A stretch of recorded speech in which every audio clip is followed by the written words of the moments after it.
Saludos y bienvenidos a Sapiens. Os animo que os suscribáis al canal, que nos deis un like y nos ayudéis a seguir informándoos a través de un donativo. Muchísimas gracias de corazón y bendiciones.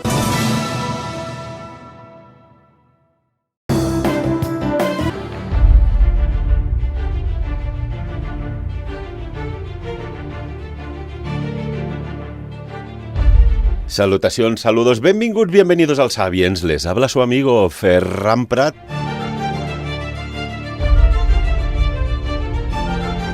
Hoy tenemos temas interesantes que tratar, al menos lo intentamos cada día, ¿eh? Al menos nos hacen pensar. ¿Qué es aquello de pensar, no? Si te lo dan todo precocinado hoy día. Vamos a saludar a nuestros analistas. Saludamos a Lluís Rovira. Lluís, ¿qué tal? Buenos días, buen día, ¿cómo estás? Hola, buen día, muy buenos días. Pues aquí, mira, el nuevo año, nueva vida, tirando para adelante, es lo que conviene. Sobre todo, tenemos que tener amabilidad, una sonrisa siempre en la boca, ser felices y hacer felices a los demás. Oye, por cierto, suerte que ha llegado Enric, si no, estábamos hablando, no sé si a 3 o 4 grados de temperatura fuera, desayunando tranquilamente a la mar de frescos, y nunca mejor dicho. Pues unos frescos, hay que conservar el cutis. Saludamos a Enric Sorribes. Enric, buen día, buenos días, ¿cómo estás? ¿Qué tal? Buenos días, bien, muy bien. Así, un poco más fresquito que vosotros, porque subir en moto realmente tiene su qué. No, más o menos todos vamos por un estilo, ¿eh? Bueno, y darte las gracias porque estábamos conversando con Lluís allí, en la terraza, fresquitos. Lluís estaba haciendo un pan tumaca, un pan con tomate con jamón, la mar de bien, un café con leche, yo mi cortadito de estas horas y tal. Y si no está, a lo mejor se nos pasa la hora de hacer el programa. Bueno, estábamos a gusto, ¿no? A gusto y a 4 grados. Bueno, y... No, de fábula. Hombre, los de la montaña estamos acostumbrados al frío. Oiga, sí. Que no me fastidien. Mira, yo como hijo de Barcelona, como anécdota, siempre cuando vivía en Barcelona veías a los extranjeros, decías, estos guiris, en pleno invierno con pantalón corto o manga corta. Y ahora me siento yo un guiri cuando voy a Barcelona. Oye, es que a partir de la primavera, verano, cuando bajas a zonas cálidas, ostras, se pasa mal, de calor, ¿eh? O sea, que dices, vaya apertura de poros y qué transpiraciones más apoteósicas. Bueno, señores, tenemos un tema interesante que me gustaría analizar, y también todos los amigos y amigas que nos escuchan, que ya son más de 70.000, ¿eh? No está mal, ¿eh? Por internet, más los fijos, más los podcasts, el directo, de algo que, bueno, que puede ser el inicio de algo que puede ayudar al mundo de los trasplantes. Y es que, como sabéis, hace muy poco, en horas prácticamente, se ha realizado en Estados Unidos un trasplante de corazón, pero ojo, de cerdo a persona. Impresionante, ¿no? ¿Qué opináis de esto? Cuando me enteré de la noticia dije, la falta de órganos que hay para trasplantar a lo mejor es la solución, porque en definitiva lo que quieres hacer es vivir. Pero bueno, entramos. ¿Es ético o no es ético? ¿Es moral o no es moral? Primero, a la noticia, ¿qué opináis? Bueno, yo como noticia te diría que para mí pues es una salida más a nuestra salud, a nuestro futuro, y bueno, yo me podía plantear éticamente, no. ¿Por qué no? Si son animales ya criados expresamente para esto y genéticamente, que son genéticamente modificados, pero no sé hasta qué punto, ¿no? Eso es lo que me plantearía. No tengo yo conocimientos científicos como para decir si esta modificación genética puede perjudicar, no puede perjudicar. Lo que sí es cierto es que es una salida para salvar la vida de una persona. Por lo tanto, pues vale, para mí es correcto. ¿Sí, Enric? Bien, yo creo que al final es un tema de prioridades, ¿no? Y en este caso el hecho de poder salvar vidas humanas me parece de importancia suficiente como para que se realicen ese tipo de no sé la palabra exacta, son experimentos o pruebas y demás, ¿no? Lo que sí que está claro es que ya se había hablado en su momento que se estaba analizando este tipo de opciones. La similitud entre el cerdo y el hombre es bastante grande, y en este caso lo más importante es evitar el rechazo, ¿no?, del propio cuerpo humano a esta parte anómala que él detecta, ¿no? Y bueno, una vez si esto se corrige y funciona, me parece que es una buena buena entrada, una buena opción a solucionar los problemas de trasplantes.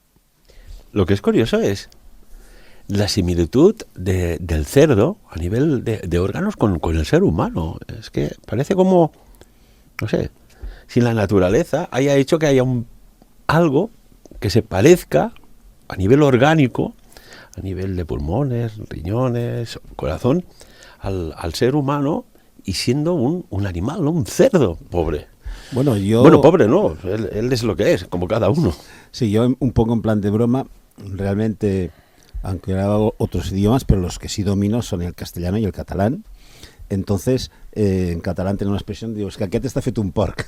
Y en castellano es que este es un cerdo, ¿no? Igual viene de eso, vete a saber, ¿no? Vete a saber. Ya lo digo en plan de broma, pero bueno, yo creo que la ciencia actualmente está tan desarrollada que si se puede hacer esto, pues oye, bienvenido, ¿por qué no? ¿Y qué otras partes pueden haber? El corazón, riñones. Es que claro, estamos hablando de quizás, porque detrás hay una historia muy lúgubre, muy hardcore. Claro, muchas desapariciones de personas, niños, niñas, acaban siendo, en el mundo del, ¿cómo decirlo?, del tráfico de órganos. Y esto es una realidad, que no salen en los medios, no sale, pero esto es una realidad. Hay muchas desapariciones más que extrañas. Claro, esto significaría el fin, ¿no?, de esto y también, evidentemente, de la escasez de donantes de órganos. Bueno, yo por desgracia creo que no acabaría con esto, ¿no?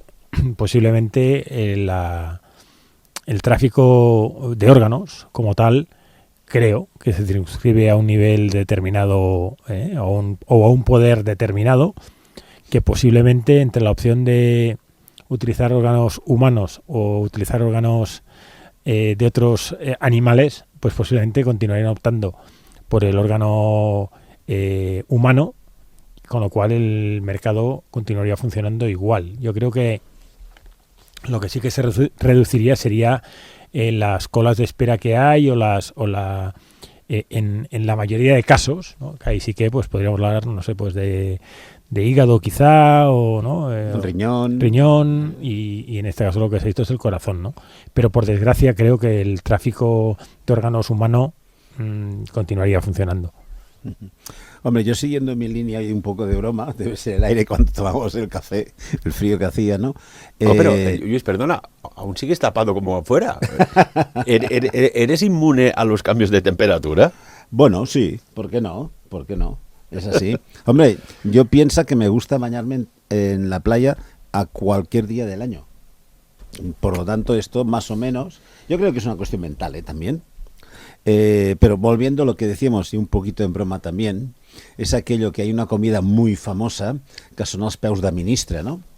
Igual también a alguien le tienen que trasplantar y poner los pies del cerdo. Por lo tanto... A ver si vamos a ver aquí híbridos, híbridos, ¿no? Como aquella película, ¿cómo era? Que salían medio cuerpo de cabra y medio cuerpo humano, los centauros, los otros de aquella película. Ay, bueno, ya sabéis cuál quiero decir, faunos, ¿no? Los faunos, sí señor, sí señor. Bueno. Y total, que esto lo veis que va a ser positivo, decir, oiga, vamos, cada vez hay más población, hay más escasez y falta de sensibilidad en el tema de donación de órganos. Oye, vamos a buscar una alternativa científica, controlada, médica, etcétera. Hombre, yo pienso que es todo lo que sea para salvar vidas en personas que están básicamente sanas, que pueden tener un riñón o que hayan podido tener un accidente y, no sé, el hígado, el mismo corazón, ¿no? Todo lo que sea para salvar vidas, para mí es una muy buena noticia. Asimismo, independientemente si cada día vivimos más, hombre, pues sí, estamos viendo que la medicina, la cirugía está avanzando muchísimo en los últimos años, por lo tanto, estamos viviendo cada vez más años, pero sobre todo viviendo más bien con calidad. Entonces aquí yo entraría en otro debate, porque de muchos años yo aprendí que puedes vivir 80 años o vivir 80 años. Esas son dos grandes diferencias, una actitud mental, ¿no? Disfrutar de la vida, por decirlo así, ser positivo. Pero bien, si todo esto nos ayuda a vivir, a poder estar con los nuestros y ser felices, pues enhorabuena, viva la ciencia. Que esto que hablábamos del tráfico ilegal de órganos, esto es muy serio, ¿eh? Esto es muy serio, ¿eh? Y ahí es como, da la sensación, al menos en apariencia, que hay como un silencio extraño, como cuando se habla de este innombrable agente patógeno que está sacudiendo el planeta, y según en qué formato lo tratas, hay un silencio, porque hay una censura muy extraña, ¿no? Y hablando de tráfico de órganos, es que recordate a aquel joven chino de 17 años que se vendió en el mercado ilegal de tráfico de órganos, esto hay datos, ¿eh? Un riñón para poderse comprarse un iPhone y un iPad, y esto fue hace unos 10 años, en el 2010, 2011, y resulta que acabó pues fatal, porque le dejó postrado de por vida. O sea que mucho ojo con estas cosas. Bueno, volvemos a la ética, ¿no? Lo que preguntabas en un principio. Yo recuerdo siempre, no sé, yo a los 16 años entré a formar parte de Cruz Roja. A los 18, cuando fui mayor de edad, empecé a donar sangre. Pero yo sé que había sitios donde se vendía la sangre. Esto lo hemos visto. Por lo tanto, esto ya depende de las necesidades, de los valores y al final de la ética de cada uno. Por lo tanto, ahí lo dejo yo, que cada uno piense lo que crea conveniente, ¿no? Obviamente, vender sangre yo no lo haría jamás. Dar sangre, sí, encantado. Encantado. Porque digo, yo siempre he sido donante hasta que, bueno, me tuvieron que poner unos stents y entonces a partir de ahí ya no puedo dar sangre. Pero yo toda mi vida he dado sangre, de una forma voluntaria. Pero das los buenos días, ¿verdad? Claro que sí. Pues ya está, hombre. Y si conviene y nos deja el innombrable, un fuerte abrazo. Ay, tengo que preguntar, ahora que hablas esto de sangre, no sé, vamos a hacer algún hematólogo o hematóloga, si por ejemplo, cuando ahora haces una donación de sangre para transfusión, Luis, ya entras en calor. ¿Habéis oído? Porque en radio se oye todo, el respirar. Si bajas una camellera, esta no es la de la bragueta. ¿Qué pensabas? No, hombre, yo es que siempre planteo escenarios posibles y seguro que alguien ha pensado, oye, alguien se ha bajado una bragueta. Porque cuántas veces se pone en contacto conmigo decir que han oído en el programa extraños sonidos y que, os aseguro, yo al menos aquí no los percibo hasta que lo escuches y te lo dicen, y supongo que, oye, en el minuto 22:53 se oye como una voz y dices, no, hombre, no, pues si estábamos los que estábamos, y lo escuchas y dices, oiga, pues aquí se ha colado algo que no estaba. Esto es bastante habitual, son anomalías, ¿no? Y esto os preguntaba, ¿qué opináis? Yo lo voy a preguntar en breve, pero tú quieres donar sangre. Ahora debe haber algún control, porque cuando haces una donación, te hacen la prueba de la HIV, la hepatitis, hacen todo lo que decimos en catalán, un escandall de pruebas para que la sangre sea óptima y que no pases ninguna infección a nadie. Si sé, en una transfusión, el donante, si ha pasado o no ha pasado la infección, si esto lo mira o no. Esto lo preguntaré, no sé si lo sabéis. No. Si tiene anticuerpos, si no tiene anticuerpos. Me imagino que por protocolo, al analizar la sangre, también se debe comprobar. Me imagino, se supone, sería sentido común. Sí, pero bueno. Sí, yo creo que sí, pero tampoco veo... Creo, ¿no? Creo. Sí, yo creo, pero bueno, que el hecho de tener o no tener anticuerpos, a priori, no creo que sea una condición para no poder dar esa sangre, ¿no? Igual que, evidentemente, que se analice el HIV, porque evidentemente sí que implica o tiene unas consecuencias paralelas. El hecho de tener anticuerpos, creo que no tiene ninguna consecuencia por el hecho de dar sangre, ¿no? Creo. Pero la verdad desconozco si se mira o no se mira. Lo preguntaremos, esto informaremos en breve. Bueno, pues esto de los órganos, de animales a personas, bueno, a lo mejor son los primeros pasos, como cuando salió, no sé, los primeros mouse de ordenador, los primeros teléfonos móviles que decían, oye, esto no lo va a llevar a nadie, ¿dónde van con esto? Si toda la vida he vivido enganchado, y mira, ¿no? Veremos hacia dónde evoluciona. Pero hay algo que sí que me fascina, y es que hay evidencias científicas, y esto lo hemos hablado cuando empezó esta situación de salud global.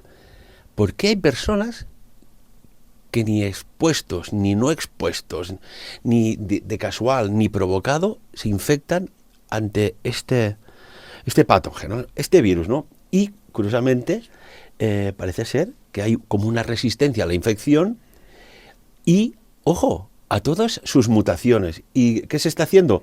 Pues se han buscado estas personas, al menos así, a grosso modo, para hacer un estudio qué tienen en su sangre o qué tienen su sistema inmune o qué pasa aquí, que no se infectan ni sí o sí. Y recuerdas, Enrique, es que decir, oiga, parece que ser que a algunas personas les pasa como el viento, que te pasa, te acaricia, pero oye, ahí no va más.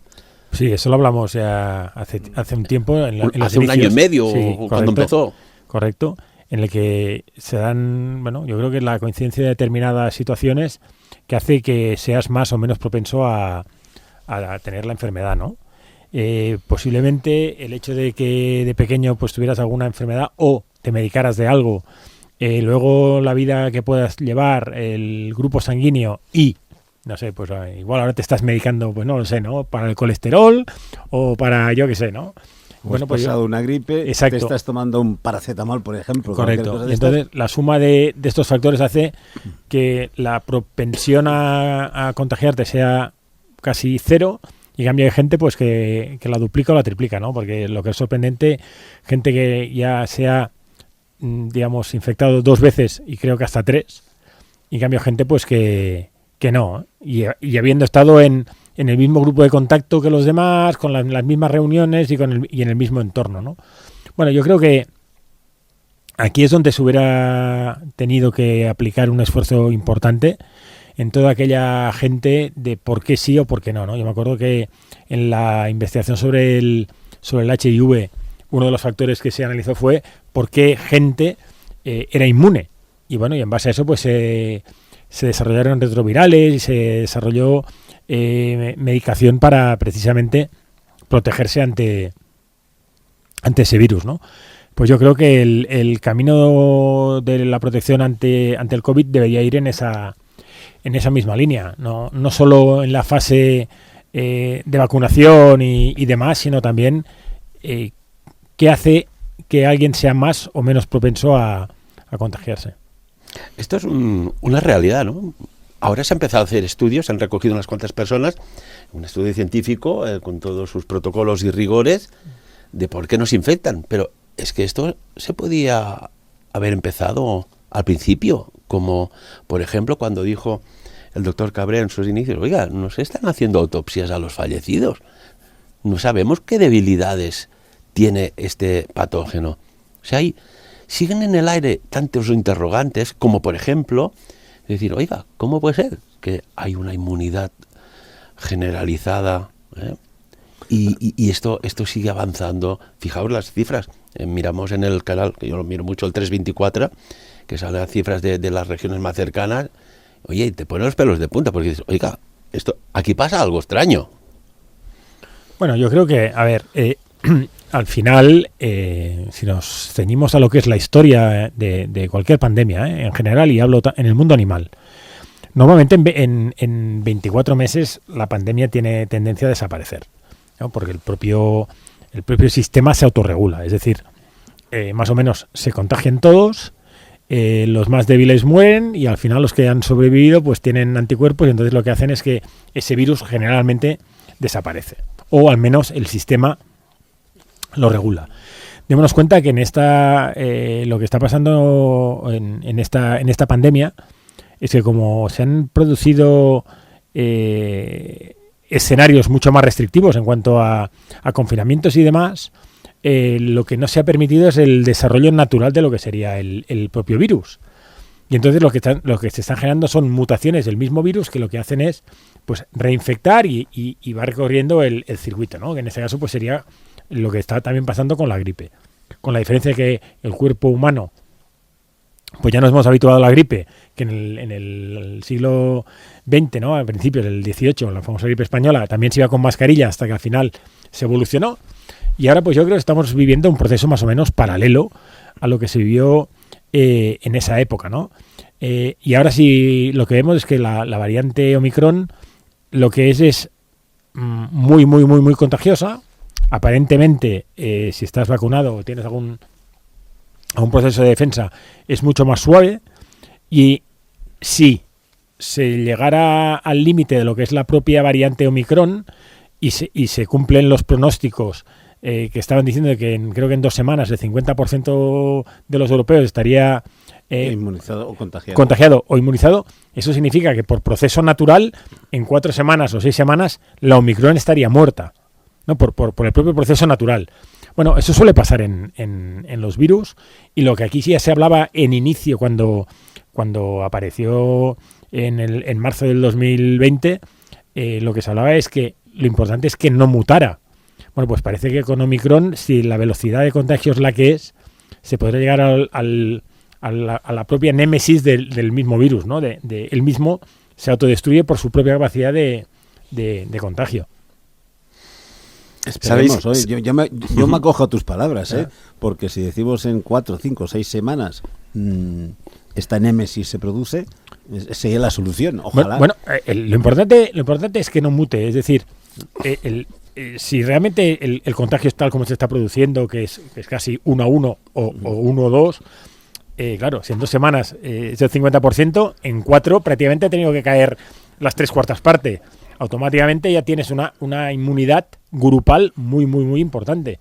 Claro, si luego hay alguna mutación que cambia eso, o da tiempo a contagiar de nuevo, entonces bueno, pero yo creo que por el ritmo de contagio que tiene, o al menos lo que se hablaba en su momento, es que hay números, por estadística, que la podrían destruir. Lo que pasa es que tengamos en cuenta que la variante Omicron se va a desplazar a lo que ahora es verano, es decir, por el propio círculo vicioso, ¿no? Entonces, bueno, veremos si esa evolución de la Omicron en Sudamérica o en otros entornos, pues tiene un impacto o tiene otro. Es curioso que, esto lo comentamos antes de Navidades, pero que hay unas islas en la Antártida que tienen el nombre de las variantes que han habido hasta el momento, ¿no? Y que justamente, y es que a mí lo hablo una vez y otra vez porque me ha dejado perplejo. ¿Qué hacen estas autoridades que están por encima de la política, reunidos allá, que se reunieron ahora en diciembre, ¿no?, del 2021? Oiga, ¿qué han ido a hacer allá? Parece ser que se está soltando ya algo de información. Pero si volvemos a esto tan curioso, de hecho, este estudio sobre estas personas, no sé, que tienen como una capacidad inmunológica especial, el estudio lo está haciendo la Universidad College London, la UCL, y allí la comunidad científica pues está investigando a un colectivo, concretamente sanitarios, porque están en la zona cero. Decir, ¿qué pasa? Que estás en primera línea, ni por activa ni por pasiva, te has contagiado, eres inmune a esta enfermedad, esquivándola una y otra vez, y venga, porque siempre hay fallas, hay grietas, riesgos de seguridad, o sea, por más protocolos que vaya, siempre hay un momento que a lo mejor vas al lavabo, a hacer una necesidad, vas sin los guantes, tal, tocas la cadena, te frotas un poco el ojo, o te rascas, o el que hay delante está estornudado allí, y ya estás, ¿no? Y claro, esta inmunidad frente a la enfermedad es una de las personas, es una enfermera del servicio de urgencias de un hospital de Inglaterra, concretamente Lisa Stockwell, de unos 34 años de edad, que desde el año 2020, después de pruebas y estar en primera línea, oiga, esta señora tiene algo que le ha dado Dios, o su genética, o sus padres, o un factor X desconocido, que este bichito entra en su cuerpo, porque debe entrar en un momento u otro, y sale, o ella misma lo neutraliza. Esto sería el principio de la fin, ¿eh? Esto sería fabuloso, decir, oiga, aquí hay un componente que esto lo erradica. Bueno, Me imagino que muy bien, como has dicho, que se está estudiando, se está viendo el por qué estas personas son así. Entonces, a partir de aquí, son los científicos, los inmunólogos, etcétera, etcétera, quienes tienen que desarrollar y comprobar, ojalá, tal como estáis diciendo, esto sea una realidad y pronto. De entrada, pues es una hipótesis más, es un punto de investigación, y a partir de aquí solo nos queda esperar. Ojalá la espera sea corta y se acabe ya de una vez por todas. Y una cuestión, y esto que ha salido en la noticia, porque dices, oiga, es que hay un colutorio bucal de nombre un poco raro, el cloruro de cetilpiridinio, que parece ser, según un dentista, ojo, que es una herramienta efectiva contra el innombrable bicho, ¿no? O sea que parece ser que este colutorio, este producto, este líquido, para mantener la higiene bucodental, pues hace algo en la capa del virus más externa que lo deja cao. Es curioso, ¿no? Pero lo que me extraña es que sea bucal, también tengo que decirlo, y no sea nasal. O sea, ¿qué pasa? ¿Que por la nariz no entra? ¿Habéis leído la noticia? Sí, yo ha salido en varios medios. Sí, yo la leí y bueno, yo por ejemplo aparecía, no sé en qué diario era, creo que era La Vanguardia, en el que hablaban de que los test de antígenos ahora serían más efectivos si se hicieran por la garganta que no por la nariz, porque parece que en esta variante tiene más impacto por la parte de garganta que no por la parte nasal, ¿no? Parece. Bueno, eso podría explicar el por qué el colutorio pues bueno, si tiene más impacto en la parte de la garganta, ¿no? Por la vía respiratoria, tuviera ese impacto, ¿no?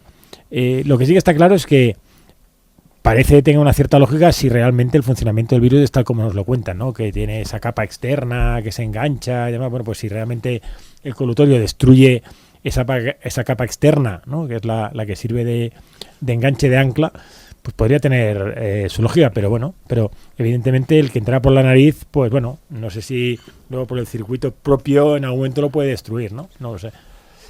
Bueno, ha sido comentarlo y me han enviado una información aquí, que es un dentista de nombre Héctor Rodríguez, de Gijón, que ha diseñado pues un colutorio que elimina la carga del innombrable, no le demos fuerza más, pobre, que hay en la boca, ojo, en la boca. Curioso. Bueno, tendremos entonces que hacer gárgaras cada día. Y ya me oís, no quiero decir la palabra tampoco, que es muy fea. Bueno, cuando empezó esto, pues claro, lo primero que pensamos todos es, bueno, si esto es un virus, a ver, ¿qué neutraliza el virus, no?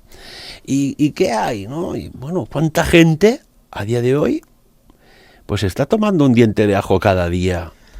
Y unos cuantos que conocemos, ¿eh? Oye, podrían formar parte del estudio ese. Ahí lo dejo, no sé. Ahí lo dejo, ¿eh? Sí, no, lo que está claro es que cuanto más amplia sea la base del estudio, mejor. Eso está claro. Hay alguna otra cuestión que me gustaría tratar, ¿eh? Saltamos de los órganos a este estudio. Bueno, estaríamos hablando de una no sé, casi de una raza privilegiada dentro de nuestra especie, que son inmunes a esto, que a lo mejor pueden ser inmunes a otras pandemias que ya anuncian algunos, que dicen que la próxima será más peligrosa, como Bill Puertas, ¿no? Oiga, señor Bill, ¿es que usted tiene información privilegiada que no tenemos el resto de los mortales? ¿O hay algo que no me acaba de cuadrar, no? Pero que vamos bien, venga, que vamos bien en este mundo. Pero hay algo que me ha dejado perplejo. Siempre se ha pensado, ¿no? Bueno, el que no puede estar en sociedad, ¿eh? El que infringe las leyes, el que, bueno, pues incluso abusa y maltrata a menores, etcétera, etcétera. Fijaos, y nos vamos a hablar de Rusia, el presidente de la Duma, Vyacheslav Volodin, ha hecho una propuesta que vale la pena analizarla. Y ha hablado de poner cárceles en el Ártico, que es una propuesta rusa para encerrar de por vida a los pedófilos después de, por ejemplo, que hayan asesinado a una persona.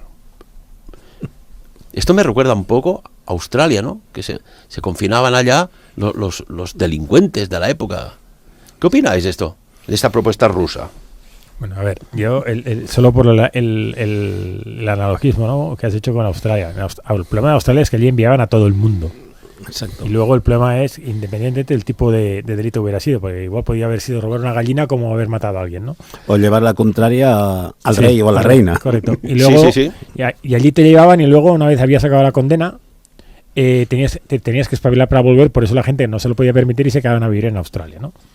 El caso que plantea el presidente de la Duma, a ver, yo creo que hay determinado tipo de delitos que si están corroborados y son ciertos bueno, yo creo que cualquier pena es poca, ¿no? El caso de la pederastia... Cualquier pena es poca. Exacto. Me parece que, bueno, no sé, si los puedes mandar al Ártico, pero los puedes mandar y allí con un pico de una pala y que se lo tengan que espabilar solitos, pues no me parecería mal tampoco, ¿no? Pero sobre todo que no tuvieran billete de vuelta. Yo creo que eso sería... es una posibilidad, pero bueno, al final, el por qué los mandas al Ártico y no tomas otro tipo de medidas, ¿no? Pues si al final tú eres el responsable del Poder Legislativo, entonces puedes hacer leyes que lo controlen de otro tipo, ¿no? Entonces, Yo delante esto, yo lo que quiero es sacarse el problema, o como decimos en catalán, las pusas de encima, las pulgas de encima, de sacárselas. Yo creo que no se trata de esto. Yo creo que hay que tomar las medidas, las leyes adecuadas para todos estos impresentables, por no decir otra cosa. Entonces, a partir de ahí, creo que las leyes tienen que estar muy claras y tienen que ser, delante de todo esto, muy contundentes. Asimismo. Entonces... Pero sí, a ver, ¿cuántos casos de este tipo al cabo de un tiempo están en la calle y reinciden? Ahí está, por eso te digo que las leyes, las condenas son las que se tienen que revisar. Porque lo que dicen los psiquiatras y los psicólogos es que las personas que reiteran, que no se curan. Entonces, escuchemos a toda esta gente y tengámoslo claro. Asimismo, lo que es cierto es que las pruebas sean reales, sean contundentes, no sean falsas, y tomar las medidas adecuadas para que estas cosas pues estén ahí aislados y ya dejémoslo, para que no hagan, ¿cómo te diría yo? Para que se queden en el lado oscuro, pero ahí encerrados. Dejémoslo ahí. ¿O es que no se pone esfuerzo para reconducir una actitud? Bueno, pero es que hay, esto ha saltado a la luz porque, bueno, el presidente de la Duma, bueno, pues ha dicho esto, que ha sido una terrible tragedia, además, porque, bueno, se ha matado una niña, o sea, estamos hablando ya no de esto, sino que hay un trágico final. No, el problema aquí está en que, a ver, yo desconozco la capacidad o la posibilidad de reinserción que tenga el que comete este tipo de delitos, ¿no? No sé hasta qué punto lo que decía era Luis, si la reincidencia es al 100%, pues si es al 100% está claro que entonces la ley debería cambiar. El problema es que si realmente hay alguna opción de recuperación y de reinserción, entonces se tendría que profundizar aquí, porque lo que vamos a hacer es que paguen justos por pecadores, ¿no? Entonces, claro, la balanza de no perjudicar a todos, que luego al final pues tiene un daño colateral, como puede ser la reincidencia, es lo que de alguna manera se debería poder controlar, ¿no? Y entiendo que debería haber un conocimiento suficiente por parte de psicólogos, médicos y demás, de ver quién tiene capacidad y quién no, y qué se puede hacer precisamente para reeducar a esta gente, ¿no? Porque posiblemente hay una parte que puede venir por un hecho cultural porque evidentemente, bueno, yo creo que hay una parte... Bueno, perdona, acabas de introducir un punto muy que quería hablar yo también. La parte está cultural. En estos momentos estamos viendo las manadas, por ejemplo, que además son vídeos, estas canciones que hay ahora, en que es un sometimiento total a la mujer, asimismo, y todo esto sí que habría que tomar. Yo estoy en contra de la censura. Lo que no estoy en contra es en la regulación, que es una línea muy delgada, sí, de acuerdo. Pero todo esto porque se está reeducando, yo creo, en negativo en todos estos aspectos. Y entonces yo veo a las chicas, las niñas, que están aceptando a través de las canciones, de vídeos, etcétera, etcétera, todo esto como algo natural. Y a los chavales como que no pasa nada, como que no pasa nada. Yo particularmente una vez con mi hijo, estaban los amigos hablando, es que esta es esto, es que esta es lo otro. Digo que en esta casa, como vuelve a ir, yo que a una mujer o a una chica decís esto, decís lo otro, porque pueden ser vuestras hermanas o vuestras hijas o vuestras madres. Digo, y eso Eso aquí en esta casa yo no lo permito. Pero es que vuelve a estar en la calle. O sea... Pero una cosa, Luis y Enric, vamos a ver. O sea, lo que no se puede hacer en la calle, que dices, ¿por qué lo ponen de forma tan explícita en las películas y en la... o sea, ¿qué hay detrás de todo esto, no? ¿Cómo puede ser que la ley diga una cosa que no se puede hacer y resulta que en ese aparato rectangular o en el smartphone se permita ver acciones violentas de este tipo? Esto es muy fuerte, ¿no? O sea, hay un tope, pero parece que insinúen que hay algo detrás. A mí no me cuadra, porque... ¿no? Mira, yo creo que permitir no se permite. Lo que pasa que se está convirtiendo... Pero ¿cuántas escenas de violaciones hay en películas de superhéroes? Oiga, esto está pasando. Evidentemente que no se ve el detalle, pero... Sí, pero yo creo que el error, y ahí voy a hacer de Pepito Grillo. Venga, vamos. Muy bien. Diablo, ¿no?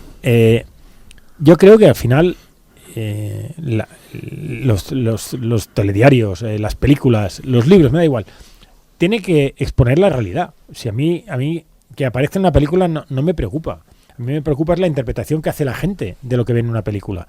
Y eso es lo que se debería educar.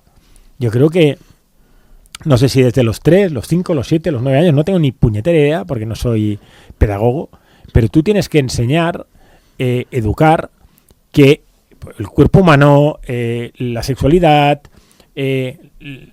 derechos, obligaciones, cómo funciona, y en ese entorno, todo cabe. Y luego, evidentemente, lo que pasa en una película lo tienes que saber interpretar, que es una película, de la misma manera que tú ves que Superman vuela. A mí que Superman vuele me parece muy bien y nunca he intentado volar, ¿no? Entonces, yo puedo ver una película que hay un delincuente que atraca un banco y no tengo por qué ir a atracar un banco. Y si hay uno que... Pero fíjate, en el subconsciente te ponen una cápsula y oiga, mira qué fácil es tener dinero. Entras allá con unas pistolas de plástico. Sí, pero a ver, y a los tres creo más o menos somos de la misma generación. Yo me acuerdo cuando yo era pequeño, yo películas del oeste y de guerra he visto 2.500 Oye, la mayoría. Y en mi vida le he pegado un tiro a nadie, ni se me pasa por la cabeza, ni me considero una persona violenta, porque al final yo creo que la educación que he recibido en mi casa y en la escuela y el entorno quizá que he tenido, que pues, por suerte pues habrá sido un entorno sano, pues me ha llevado por este camino, ¿no? Entonces, yo creo que la base está en el conocimiento y en la educación. En la educación, porque imagínate, estás viendo una película, vamos a plantear un escenario, con tus hijos chiquitines, una película de acción y tal, y encima que el padre o la madre retroalimenten la conversa que están diciendo allá, es que yo si lo cogiera, me lo cargo. Oiga, ya no es la película. Tu progenitor, tu mentor, te está dando un refuerzo a una acción que es irreal, que es una película. Sí, pero en la sociedad, en nuestra sociedad actual, pasada y todavía creo que futura, y yo siempre he puesto el ejemplo, tú vas con tu coche, coges un caramelo, se lo das al hijo, coges tu otro, coges el papelito, bajas la ventana y lo tiras. ¿Qué está cogiendo tu hijo? Que eres un guarro, así mismo, lo digo con esta palabra, ¿eh? Pero, ahora bien, ¿qué está pasando? Está pasando, y esto ya hace años, que es el niño o la niña que le dice al padre, papá, això no es fa, padre, esto no se hace. ¿Qué pasa? Si la sociedad actual no está educada debidamente, por eso tú dices educación, yo antes decía reeducación, hemos de buscar esta línea, hemos de buscar este saber estar, ese saber respetar, dónde está la línea esa de mi derecho y el derecho de los demás. Sobre todo yo diría que es esas relaciones humanas, ese sentido común, digamos como queráis, pero es algo. Mira, tú decías el entorno. Mi padre eran 8 hermanos, 7 chicas y él el chico. Y el segundo. Debían llevarlo, ¿no? en bandeja, ¿no? En zafata. Total, era el nen. El rey de la casa. El rey de la casa. Pero siempre había defendido a sus hermanas y eso a mí me quedó. Y yo, delante de cualquier situación, de decir que esta chica... Por eso yo cuando oigo a los amigos que están ahí hablando de las compañeras de colegio, que si esto, que si lo otro, yo salto. ¿Por qué salto? Pues porque yo veo que eso está en el lado oscuro. Deja que lo diga así. Pero es un tema de educación, de sensibilidad, que hay que tenerlo dentro. Pero claro, si ahora vemos películas y no sabemos discernir, escuchamos estas canciones de ahora, como decíamos al principio. Y los juegos, hay juegos muy violentos. Que exacto. Es lo mismo, es lo mismo. Creo pensar de que llegará un momento que no distinguirás si estás jugando o eres tú en el mundo real. Porque a base de horas y días y meses, tú estás jugando, te matan 1000 veces y nada, a los 2 segundos ya vuelves a estar en la acción. A ver si esto se queda en el subconsciente y te piensas que en el mundo real esto funciona así. Ya hay estudios, ya hay psicólogos y psiquiatras que lo están diciendo, y está pasando además, que hay chicos y chicas jóvenes que se creen que no pasa nada, porque vuelven a vivir. Entonces, ¿dónde está? Se está perdiendo... en catalán tenemos una palabra que es diu l'oremus, no sabría traducirla, no es sentido común, es mucho más, ¿no? Es el sentido real de las cosas, podríamos decirlo así. Pero yo creo que al final, siento ser simple, pero es que es un tema de educación. Sí. Tú tienes que... lo que decíamos antes, Superman, ¿no? O La Guerra de las Galaxias, cuando era pequeño, eran las películas que tenían más... Creo que nadie de mi generación se pensó que era... O sea, que una cosa es que le gustaría ser Luke Skywalker o Han Solo, quizá más Han Solo que Luke Skywalker, ¿no? Pero nadie se planteó jamás que realmente era eso, ¿no? Entonces, yo creo que hemos de tener claro lo que es ficción de lo que es realidad, y eso es un tema educacional y un tema cultural, y nos debemos de focalizar en eso. Lo que pasa es que en una sociedad donde cada vez se fomenta más la individualidad, el aislamiento, la pandemia tampoco ayuda, hace que al final se viva en un mundo paralelo en el que tienes un montón de amigos que los tienes, en las redes sociales, que no sabes ni quiénes son, luego en ese entorno empiezas a generar un tipo de... Mira, es que permíteme, yo añadiría lo que acabas de decir tú del individualismo al egocentrismo. Porque una cosa va ligada con la otra. Exacto. Y entonces, juntas es una bomba. Sí, en la sociedad actual. Pero luego lo pones en las redes sociales, donde además eres anónimo, puedes decir cualquier salvajada, pero que además las salvajadas, porque al final todos tenemos amigos, y hay veces que a nivel coloquial, yo a mis amigos les digo barbaridades de alguno de tú, hijo de puta. Perdón. Vale. Pero yo sé que es mi amigo. Has dicho hijo de fruta, ¿verdad? Sí, exacto, hijo de fruta. Es que había entendido de No, de fruta, hijo de fruta. Entonces, eso en un entorno coloquial que sabes con quién estás hablando, eso tiene una connotación que si lo pongo en las redes sociales, que no hay nadie o que me conozca, o lo digo en un tono de ofensivo, cambia totalmente ese matiz. Entonces, ese factor es clave para educar. Es decir, oye, no es lo mismo cuando hablas en tu casa con tu hermano que cuando estás en un entorno global que no tiene ni por qué entender tu contexto, ni por qué lo dices, ni dónde lo dices, ni cómo lo dices. Y un ejemplo tonto, el WhatsApp, ¿no? Tú pones un emoticono en un WhatsApp y yo quizá lo estoy poniendo en plan... ¿Me gusta? Me gusta, y tú lo interpretas con el tono... Jolín. ¿Le gusta el qué? ¿El qué? O qué mala leche tiene, o cómo me contesta. ¿Por qué? Porque tú en ese momento, tu estado de ánimo es ese. Y una cuestión, caray, es que no nos queda tiempo, 4 minutos solo. ¿Qué ha pasado aquí? ¿Qué ha pasado?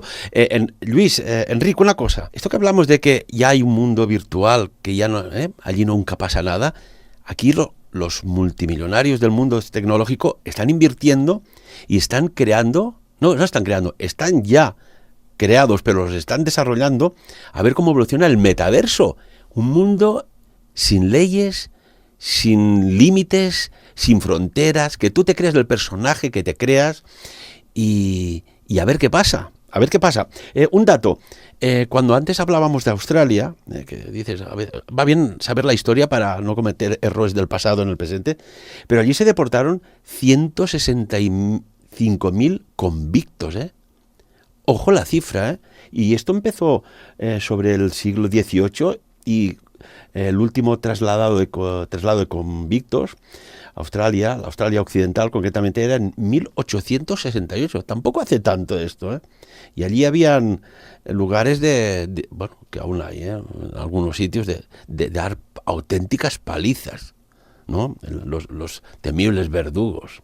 En fin, otra cuestión, rápidamente, en 3 minutos.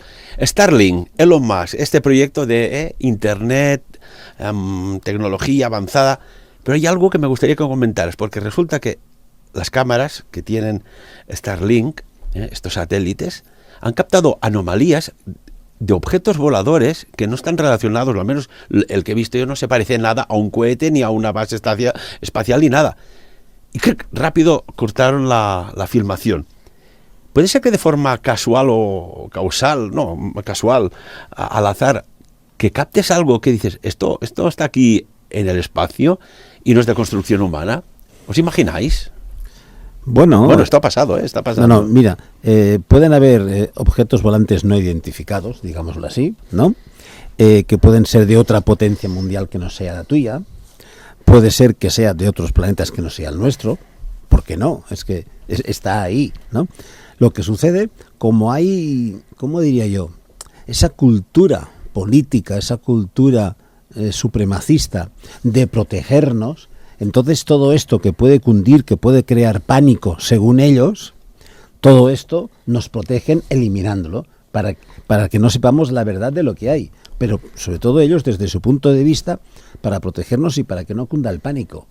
Delante de esto, pues bueno, hacen bien, hacen mal, yo lo dejo ahí. Enric.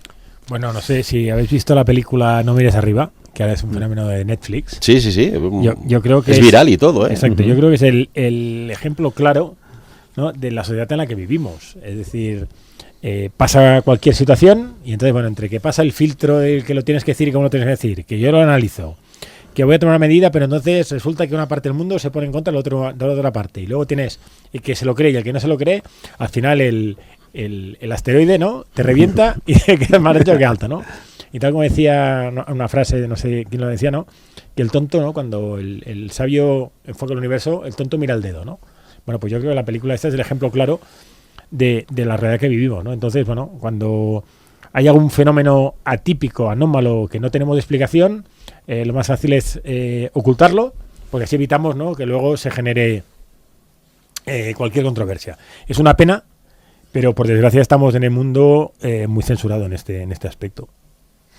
¿Crees de que pudiera suceder, se silenciaría hasta el último momento un evento, bueno, apocalíptico de estas características, Luis? Mira, un evento no tiene por qué ser apocalíptico, así de claro. No, es un cometa. Porque hoy día con los cálculos científicos y astronómicos puedes determinar que en tal día, de tal mes, de tal año, y creo que mucha gente ya me entiende porque hice un programa sobre ello, puede impactar con un altísimo riesgo de colisión planetaria con la Tierra, un objeto estelar.